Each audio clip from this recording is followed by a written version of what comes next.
Olá! Se preparem para uma história realmente impressionante. É sobre uma cidade com um segredo, sabe? Um segredo escondido bem no coração da Amazônia. Uma história que atravessou o oceano, sobreviveu por séculos e que até hoje pulsa de um jeito espetacular. Para começar, vamos pensar no eco de uma guerra antiga, um conflito de espadas, de fé, travado há muito, muito tempo do outro lado do mundo. Só que o palco onde essa memória é revivida não é um castelo na Europa ou nas areias do norte da África. O mais surpreendente é que é aqui, bem no meio da floresta amazônica. E essa é a grande pergunta, né? O que leva uma comunidade lá no Amapá a celebrar a festa de São Tiago, revivendo uma batalha medieval entre mouros e cristãos que aconteceu a milhares de quilômetros dali? A resposta para isso é uma jornada inacreditável. Ok, vamos mergulhar nisso.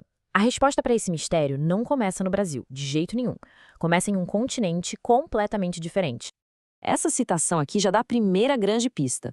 A história toda foi disparada por uma decisão do Marquês de Pombal, que era o homem forte de Portugal na época. E o motivo? Uma guerra santa, um conflito super intenso entre os portugueses cristãos e os reinos muçulmanos lá no norte da África. A Mazagão original era com um pedacinho de Portugal cravado no Marrocos, um símbolo do poder português por lá. Mas os conflitos foram se intensificando e a coroa decidiu que não dava mais para manter a fortaleza. A questão era, e o que fazer com toda a população que vivia ali? O que é realmente impressionante aqui é a velocidade com que tudo aconteceu. Em menos de 10 anos, uma comunidade inteira foi literalmente tirada de um lugar e plantada do outro lado do Atlântico. E de forma quase imediata, eles já começaram a tradição que define a cidade até hoje. É surreal.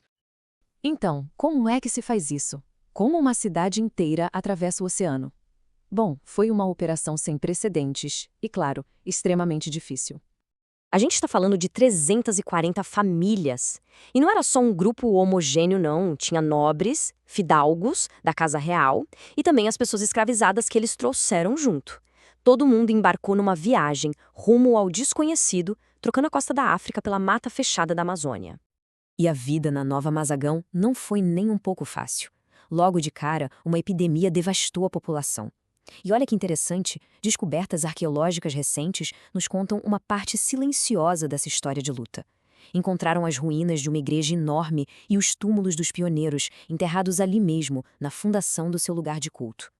Com o tempo, aquele assentamento original acabou se dividindo, e isso criou uma dinâmica muito fascinante entre o passado e o presente. E essa comparação ilustra isso perfeitamente.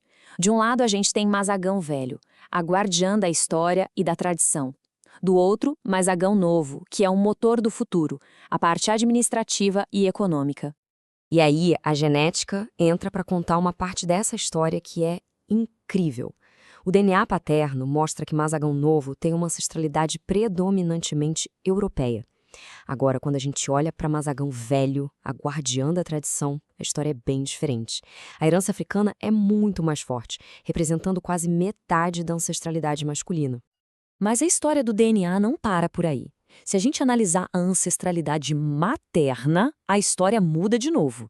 Em Mazagão Velho, a maior parte da ancestralidade que vem das mães é indígena, 57%. Isso mostra uma fusão poderosa que aconteceu ali, entre os colonos que chegaram e os povos originários da Amazônia. Isso criou uma identidade genética que é única.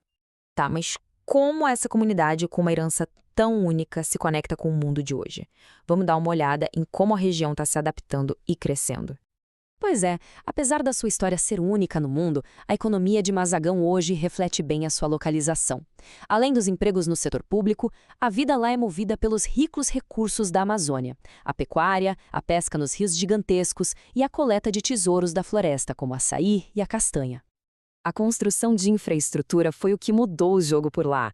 A rodovia AP010 e principalmente a ponte do Matapi tiraram a cidade do isolamento. Antes era só na balsa. Essa conexão física não só impulsionou o comércio, mas integrou Mazagão de vez à economia da capital, Macapá. Então, o ponto crucial de tudo isso é que essa história não está só em ruínas ou em livros, não. Ela está viva. Pensa nesse número, mais de 248 anos. Por quase 2 séculos e meio sem interrupção, essa tradição tem sido passada de geração em geração. É um testemunho de resiliência cultural que é, sinceramente, de arrepiar. E o festival também absorveu fusões culturais únicas, como o Mar Abaixo. É uma expressão afro-amazônica, com muita dança, muita percussão, que ecoa pelas ruas, conectando a festa com as memórias ancestrais e fortalecendo os laços de todo mundo ali. Essa frase aqui resume tudo de forma perfeita. Ela mostra que o festival é muito mais do que só uma encenação. É a alma da comunidade, uma afirmação poderosa de quem eles são. Essa é a grande conclusão. A celebração de Mazagão é um ato ativo e poderoso de lembrar. É a prova de que uma comunidade pode carregar sua história através do tempo e do espaço e mantê-la vibrante para o mundo inteiro ver. Isso tudo deixa a gente com uma pulga atrás da orelha, né? Se uma história tão épica como a de Mazagão pode florescer quase em segredo na imensidão na Amazônia, quantas outras narrativas incríveis não estão por aí, escondidas bem na nossa frente, só esperando para serem descobertas?